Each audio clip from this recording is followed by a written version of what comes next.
जाणार नाही, त्यामुळे काही काळजी करू नका. आम्ही तुम्हाला कळविल्याशिवाय काही पुढे जाणार नाही आणि तो संपर्क. MIDCच्या संदर्भामध्ये शेतकरी आणि जिल्हा प्रशासन बैठक झाली. काय निर्णय झाला आणि कशा संदर्भात तुमची काय भूमिका राहिली? मी चंद्रकांत सांडू गवळी, माजी पंचायत समिती सदस्य गंगापूर तथा सरपंचपती गवळी शिवरा.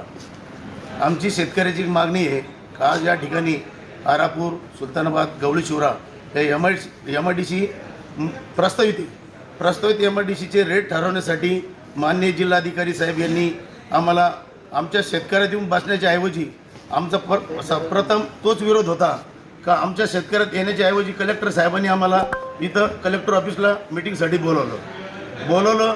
तर त्यात आता सध्या शेतीचे उद्योग चालू आहे. सर्व शेतकरी पेरणीला लागलेले असल्यामुळं इथं शेतकरी काही एवढे येऊ शकत नाही आणि काही शेतकऱ्याची अशी परिस्थिती तर त्यांच्याकडे गाड्या घोड्या नाही, काही गाड्या चालवतात त्यांच्याकडे लायसन नाही. त्यामुळं आमची त्याच गोष्टीला विरोध होता. आम्ही तसं गावकऱ्यांनी एक निवेदनसुद्धा दिलं होतं कलेक्टर साहेबाला, परंतु त्यांच्या हटापायी आम्हाला काही लोकांना इथं आज यावं लागलं. आणि आम्ही आमची जमीन देताना आम्ही त्यांना पुरंदर पॅटर्नप्रमाणे आमची रेटची मागणी आहे. जर पुरंदरचे तेही शेतकरी आमचे गवळी शिवरा, सुलतानाबाद, आरापूर इथलेही शेतकरी आणि गवळी शिवरा ही सुपीक जमीन असल्यामुळं इथं टमाटो, अद्रक आणि कांदा हे मुख्य 3 पीक असल्यामुळं आमच्या गावातील माल हा भारताच्या कुठल्याही कानाकोपऱ्यात जातो. आमच्याकडे दिल्ली, राजस्थान, हरियाणा इथले अद्रकसाठी आणि टमाटो घेण्यासाठी व्यापारी येऊन बसतात आमच्या गावामध्ये.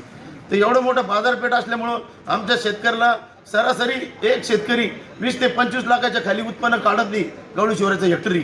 आणि आम्हाला तुम्ही हेक्टरी सांगता का तुमचे 60 लाख रुपये रेट देणार आहे. तर आमची गावकऱ्याची सगळ्याची ती एकच विनंती आहे शेतकऱ्याची का आम्ही पुरंदर पॅटर्नप्रमाणे जो आता चालू धरते रेट दिला आहे एकरी दिला, हे हेक्टरी सांगता आम्हाला. तर आम्हाला एकरी 1,61,00,000 रुपये या दराप्रमाणेच आम्हाला रेट लागणार आहे. त्याच्या खाली आम्ही जमीन कोणीही शेतकरी देणार नाही. जर प्रशासनाने किंवा शासनाने बळजबरी करण्याचा प्रयत्न केला, जर प्रशासनाने शेतकऱ्याला जबरदस्ती करण्याचा प्रयत्न केला तर आमचं 1100 कुटुंब म्हणजे 5,500 कुटुंब आहे. या 5,500 कुटुंबाला पहिलं JCBने तोडावं लागेल, दाबावं लागेल आणि मग ती शेती घ्यावी लागेल. सहज कोणी शेतकरी द्यायला तयार नाही. आता पुढची भूमिका काय असणार? आमची पुढची भूमिका याची आहे, जे आम्हाला दुसऱ्या बैठकीत रेट दर सांगणार आहे, आम्हाला तो रेट जर मान्य नसला तर आम्ही जमीन द्यायला सक्त आमचा विरोध राहणार आहे.